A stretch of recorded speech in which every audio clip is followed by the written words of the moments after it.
Hello everyone, हम class 7th science NCERT को study कर रहे हैं और आज के इस वीडियो में हम इस बुक का चैप्टर नंबर 7 जिसका टाइटल है मौसम, जलवायु तथा जलवायु के अनुरूप जंतुओं द्वारा अनुकूलन, इसके बारे में डिस्कस करेंगे।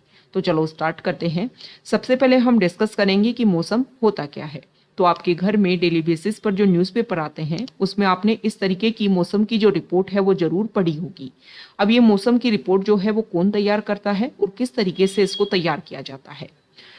तो मौसम की रिपोर्ट भारत मौसम विज्ञान विभाग द्वारा तैयार की जाती है। ये जो विभाग है भारत मौसम विज्ञान विभाग, ये प्रतिदिन विभिन्न स्थानों से वहां के तापमान, पवन वेग आदि पर आंकड़े एकत्रित करता है और मौसम के बारे में पूर्वानुमान लगाता है। तो अब हम बात कर लेते हैं कि जो मौसम है वो होता क्या है। तो किसी स्थान विशेष के परिप्रेक्ष्य में अगर हम डिस्कस करें तो कोई स्थान जो है वहां पर तापमान, आर्द्रता, वर्षा, वायु वेग आदि के संदर्भ में वायुमंडल की प्रतिदिन की परिस्थिति उस स्थान का मौसम कहलाती है।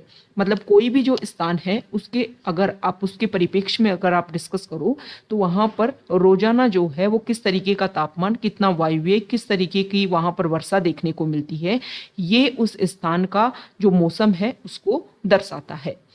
तो यहाँ पर अगर हम देखें तो तापमान, आर्द्रता और अन्य कारक जो है वो मौसम के घटक कहलाते हैं। मतलब ये किसी भी स्थान के मौसम को एक तरीके से क्या करते हैं, प्रभावित करते हैं। किसी भी स्थान का जो मौसम है वो दिन प्रतिदिन, मतलब ऐसा होता है कि कई बार हम देखते हैं कि हमारे आप अपने लोकल एरिया में देखिए जहां पर भी आप रहते हैं वहां पर आप इस चीज को फील भी करोगे, अनुभव भी करोगे कि सुबह जो है वो मौसम काफी सुहावना है, दोपहर होते होते जो है आपको काफी तेज गर्मी फील होने लग जाती है। तो इस तरीके से किसी भी स्थान का जो मौसम है वो दिन प्रतिदिन और सप्ताह दर सप्ताह जो है वो परिवर्तित होता रहता है। तो यहाँ पर जो ग्राफ है उसके थ्रू बताया गया है कि इस तरीके से जो है वो मौसम का आंकड़ा जो है वो लिया जाता है। डेट बेसिस पर तापमान, टेम्परेचर, अधिकतम, न्यूनतम, आर्द्रता, अधिकतम आर्द्रता, वर्षा, इन सभी के डाटा जो हैं वो इकट्ठे किए जाते हैं और उसके बेसिस पर किसी भी स्थान का जो मौसम है उसकी रिपोर्ट तैयार की जाती है। तो यहाँ पर बताया गया है कि किसी भी स्थान का जो तापमान है उसके बारे में यहाँ पर डाटा इकट्ठे किए जाते हैं। तो इस कार्य के लिए विशेष तापमापी होते हैं जिसे अधिकतम न्यूनतम तापमापी भी कहते हैं। जैसे कि ह्यूमन बॉडी का टेम्परेचर नापने के लिए, जिसके बारे में हमने क्लास 4 में मतलब चैप्टर 4 जो है इस बुक का, उसमें भी हमने डिस्कस किया था कि थर्मामीटर का हम यूज करते हैं। लेकिन जो एक तरीके से प्रयोगशाला में अगर हमें टेम्परेचर को नापना है तो उसके लिए अलग जो है वो तापमापी होते हैं। तो इसी तरीके से किसी स्थान का तापमान मापने के लिए, किसी स्थान के मौसम की जानकारी हासिल करने के लिए अधिकतम और न्यूनतम तापमापी जो है उसका यूज किया जाता है। ओके, अब यहाँ पर एक क्वेश्चन किया गया है कि आप डेली बेसिस पर बता सकते हो कि एक दिन में जो है अधिकतम तापमान कब देखने को मिलता है और न्यूनतम तापमान कब देखने को मिलता है। तो दिन में अगर हम बात करें तो दिन का अधिकतम तापमान सामान्यतः दोपहर के बाद होता है और न्यूनतम तापमान जो है वो सामान्यतः सुबह के टाइम प्रातः जो है वो होता है। तो इसीलिए हम समर के टाइम में क्या फील करते हैं, चाहे कितनी भी गर्मी हो लेकिन सुबह जो है वो मौसम काफी ज्यादा हमें सुहावना देखने को मिलता है। लेकिन जैसे ही टेम्परेचर जो है, जैसे ही दोपहर होने लगती है, दोपहर के बाद जो है वो समर में आप बहुत ज्यादा आपको टेम्परेचर जो है वो फील होता होगा। ओके, तो ये हमने मौसम के बारे में जानकारी हासिल की कि मौसम को किस तरीके से कैलकुलेट किया जाता है और किस तरीके से उसकी रिपोर्ट जो है वो तैयार की जाती है। डेली बेसिस पर किसी स्थान विशेष का जो भी तापमान, वर्षा, वायु वेग, पवन वेग, ये सारी जो होता है इसको बोला जाता है मौसम। अब बात करेंगे जलवायु की कि जलवायु होती क्या है। तो यहाँ देखो इसमें एक इंपॉर्टेंट फैक्ट यहाँ पर बताया हुआ है, पहले हम ये डिस्कस कर लेते हैं। देखो, जो मौसम में सभी परिवर्तन वो सूर्य के कारण होते हैं। सूर्य जो है वो अत्यधिक उच्च ताप पर गर्म गैसों का विशाल गोला है।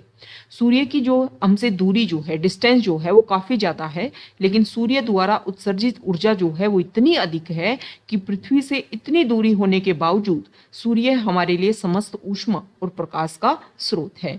मतलब हमारी पृथ्वी पर जो भी हमें ऊष्मा और जो भी प्रकाश हमें मिलता है वो हमें सूर्य से मिलता है। इसके बारे में क्लास 6 की जो ज्योग्राफी की बुक है उसके चैप्टर नंबर 1 में भी हमने इसको डिस्कस किया है, जिसमें सौरमंडल में पृथ्वी जो फर्स्ट चैप्टर है उसमें हमने डिस्कस कर रखा है। आप प्लेलिस्ट में जाकर के उस चैप्टर को भी डिस्कस कर सकते हो, स्टडी कर सकते हो। और उसमें सारी बातें जो हैं वो सूर्य के बारे में हमने पता की हैं, पृथ्वी के बारे में पता किया, जो अन्य ग्रह हैं उनके बारे में भी डिस्कस किया है। तो सूर्य जो है ऊर्जा का प्राथमिक स्रोत है जो मौसम में परिवर्तन लाता है। पृथ्वी के थल क्षेत्र मतलब पृथ्वी के जो धरातल वाला क्षेत्र है, समुद्र और वायुमंडल द्वारा अवशोषित और परावर्तित किए जाने वाली ऊर्जा भी किसी स्थान पर मौसम को निर्धारित करने में महत्वपूर्ण होती है। तो अगर आप समुद्र के समीप रहते हैं तो आपने फील किया होगा कि रेगिस्तानी और पहाड़ी क्षेत्र जो है वहां से काफी मौसम भिन्न होता है समुद्र के किनारे वाले क्षेत्रों पर। तो यहाँ पर सूर्य का जो महत्व है हमारी पृथ्वी के लिए उसके बारे में बताया गया है। तो अब बात कर लेते हैं जलवायु की। कोई भी जो स्थान है वहां के मौसम की लंबी अवधि जैसे कि 25 वर्ष में एकत्रित आंकड़ों के आधार पर बना मौसम का पैटर्न उस स्थान की जलवायु कहलाता है। मतलब लगभग 25 साल में किसी स्थान विशेष पर किस तरीके का मौसम रहता है उसके बारे में आंकड़े इकट्ठे किए जाते हैं और उसका एक औसत निकालने की कोशिश की जाती है और उसके बारे में बताया जाता है कि ये जो जगह है इसका किस तरीके की यहाँ पर जलवायु पाई जाती है। ओके, तो देखो यहाँ पर 2-3 एग्जाम्पल देकर के हमें समझाया गया है कि जैसे अगर हम देखें कि जम्मू एंड कश्मीर वाला जो रीजन है वो काफ़ी सुहावना वहाँ पर आपको देखने को मिलेगा। टेम्परेचर जो है वो कभी जो है वो आपको बहुत ज़्यादा देखने को मिलेगा, मतलब एक तरीके से सर्दियों में वहाँ पर ठंड जो है वो काफ़ी ज़्यादा देखने को मिलेगी। और देखो यहाँ पर बता रखा है कि जम्मू कश्मीर और केरल का जो औसत तापमान है उसमें हम अंतर देख सकते हैं। हम देख सकते हैं कि केरल जो है वो जम्मू कश्मीर की तुलना में बहुत गर्म और आर्द्र है और वर्ष के कुछ भाग में ही मध्यम गर्म और मध्यम आर्द्र यहाँ पर जलवायु देखने को मिलती है। सेम इसी तरीके से यहाँ जम्मू कश्मीर और तिरुवनंतपुरम दोनों के यहाँ पर देखो टेम्परेचर यहाँ पर बता रखा है कि टेम्परेचर डिफरेंस जो है वो कितना कितना आपको देखने को मिलेगा। ओके, तो यहाँ पर अगर हम बात करें तो तिरुवनंतपुरम में अगर आप देखोगे मतलब केरला में आप देखोगे तो टेम्परेचर डिफरेंस जो है वो आपको एक तरीके से थोड़ा कम, वेरिएंट जो है वो काफी कम देखने को यहाँ पर मिलेगा। ओके, तो यहाँ पर आप इस चीज को जो है वो कंपैरिजन कर सकते हो। दूसरा यहाँ पर जो बताया गया है कि मरुस्थलीय क्षेत्र जो है वहां पर टेम्परेचर किस तरीके का होता है उसके बारे में भी यहाँ पर कुछ बेसिक बातें बताई गई हैं कि वहां की जो जलवायु है वो गर्म और शुष्क होती है। ओके, मरुस्थलीय जलवायु के ये लक्षण है। अब ये हमने डिस्कस कर लिया कि मौसम क्या होता है और जलवायु क्या होता है। मौसम क्या होता है, डेली बेसिस पर किस तरीके की स्थिति है उसको बोलते हैं मौसम, और एक लंबे समय में किसी स्थान विशेष पर किस तरीके का मौसम देखने को मिलता है उसको बोला जाता है जलवायु। अब इस जलवायु के, क्योंकि जलवायु जो है एक लंबा प्रोसीजर है, तो जलवायु के बेसिस पर वहां पर रहने वाले जो जानवर हैं उनमें क्या क्या एक ऐसे चीजें क्रिएट हो जाती हैं। जैसे मान लो कहीं पर जो है वो ठंड ज्यादा है तो उसके अकॉर्डिंग वहां के जो जानवर हैं उनमें कुछ ना कुछ एक्स्ट्रा विशेषताएं जो है वो जरूर पाई जाएंगी। तो इस चैप्टर में अब हम डिस्कस करेंगे 2 क्षेत्रों के बारे में। एक तो हम डिस्कस करेंगे ध्रुवीय क्षेत्रों के बारे में और एक हम डिस्कस करेंगे उष्ण कटिबंधीय क्षेत्रों के बारे में कि वहां पर जो रहने वाले जानवर हैं उसमें किस प्रकार की अलग अलग प्रकार की विशेषताएं जो है वो देखने को मिलती हैं। तो देखो, जलवायु का सभी जीवों पर गहरा प्रभाव पड़ता है। जंतु उन स्थितियों में जीने के लिए अनुकूलित होते हैं जिनमें वे रहते हैं। अत्यधिक सर्द और गर्म जलवायु में जीवित रहने वाले जंतुओं में श्वान को चरम शीत अथवा ताप से बचाने के लिए कुछ विशेष गुण होते हैं। क्लास 6 की साइंस की जो बुक है उसमें भी हमने अनुकूलन से बारे में कुछ बेसिक बातें डिस्कस की थी और अब यहाँ पर 2 अलग अलग क्षेत्रों के बारे में हम डिस्कस करेंगे। तो यहाँ पर ध्रुवीय क्षेत्र और उष्ण कटिबंधीय जो वर्षावन है उसके बारे में हम डिस्कस करने वाले हैं।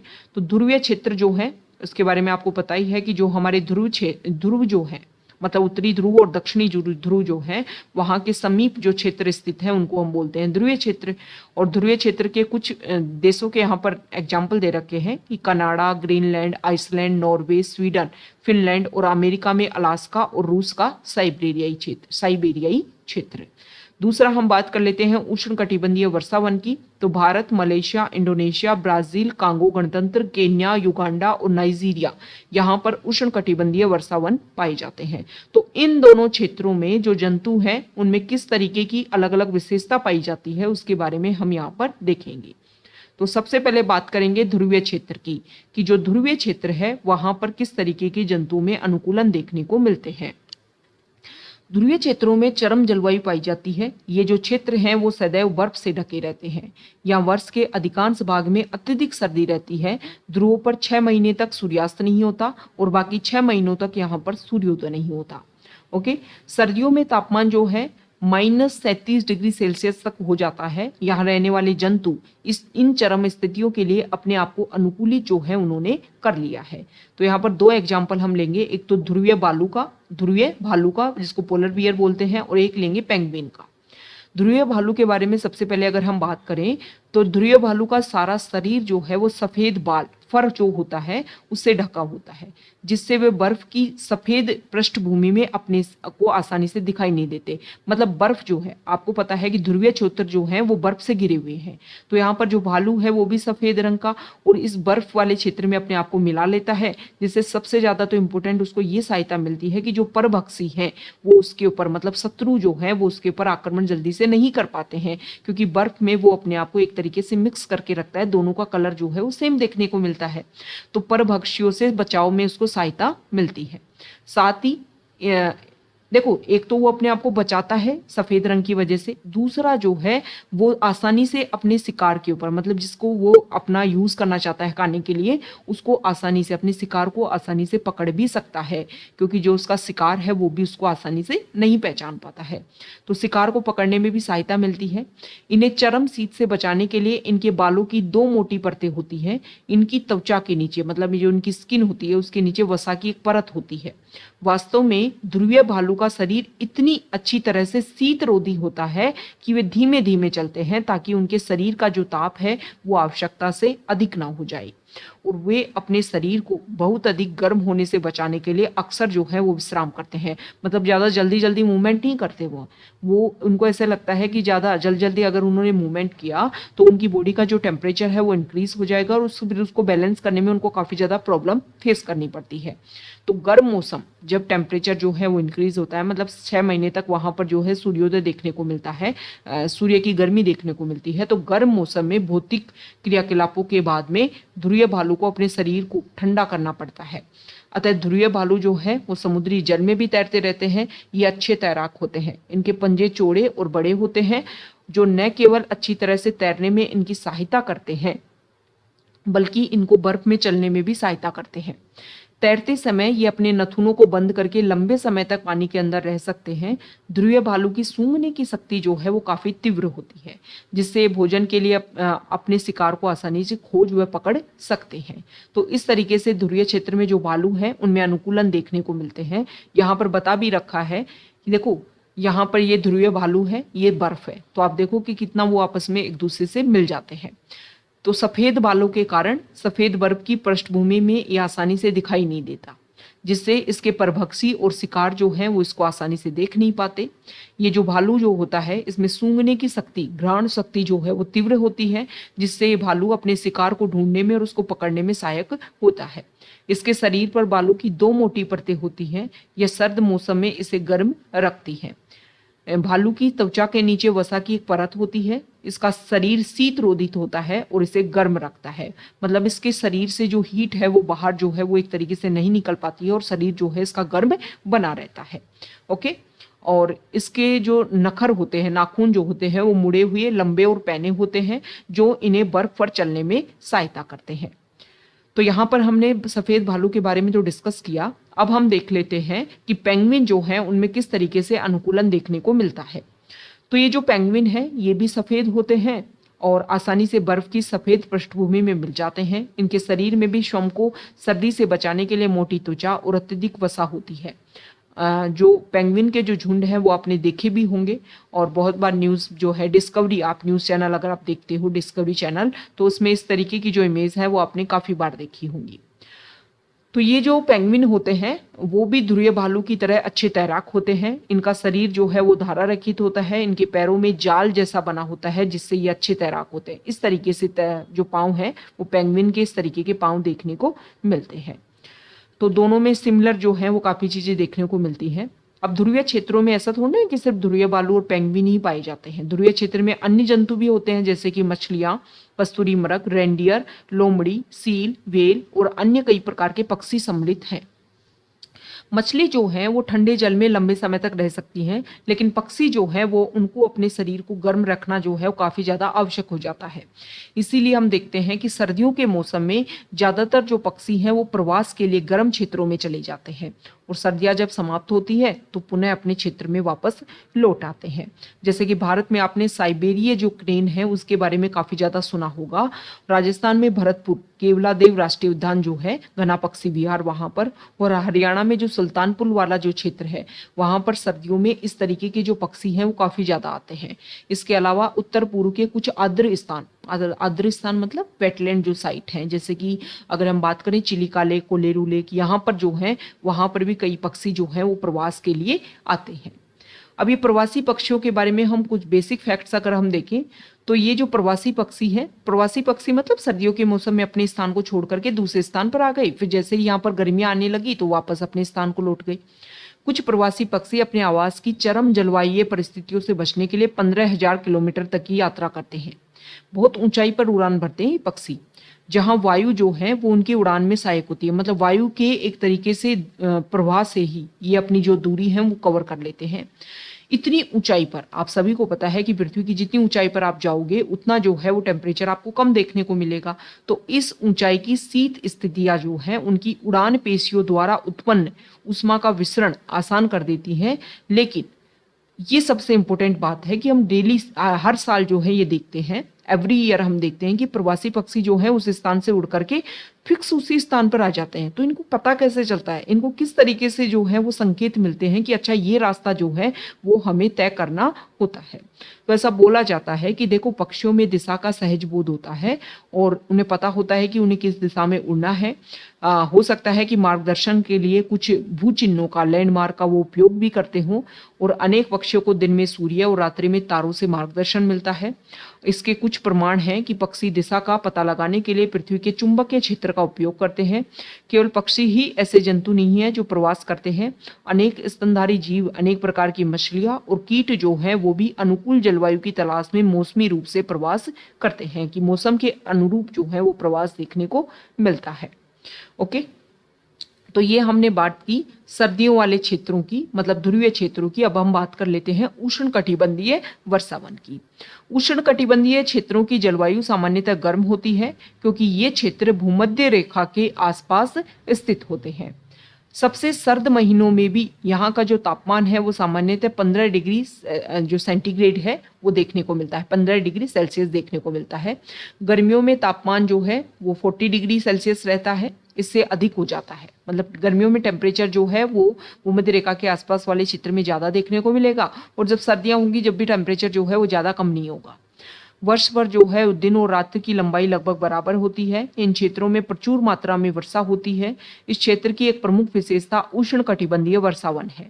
उष्णकटिबंधीय वर्षावन भारत में पश्चिमी घाट और असम में पाए जाते हैं। इसके अतिरिक्त ऐसे वन दक्षिण पूर्व एशिया, मध्य अमेरिका और मध्य अफ्रीका में भी पाए जाते हैं। सतत गर्मी और वर्षा के कारण इस क्षेत्र में विभिन्न प्रकार के पादप और जंतु जो है पाए जाते हैं। वर्षावनों में पाए जाने वाले प्रमुख प्रकार के जंतुओं में बंदर, एप्स, गुरिल्ला, शेर, चीता, हाथी, तेंदुआ, छिपकली, सर्प, पक्षी और कीट हैं। तो यहाँ पर हम देख लेते हैं कि देखो जो वर्षावन है उसमें अनेक किस्म के जंतु जो हैं वो पाए जाते हैं। तो हम कुछ के बारे में यहाँ पर डिस्कस करेंगे।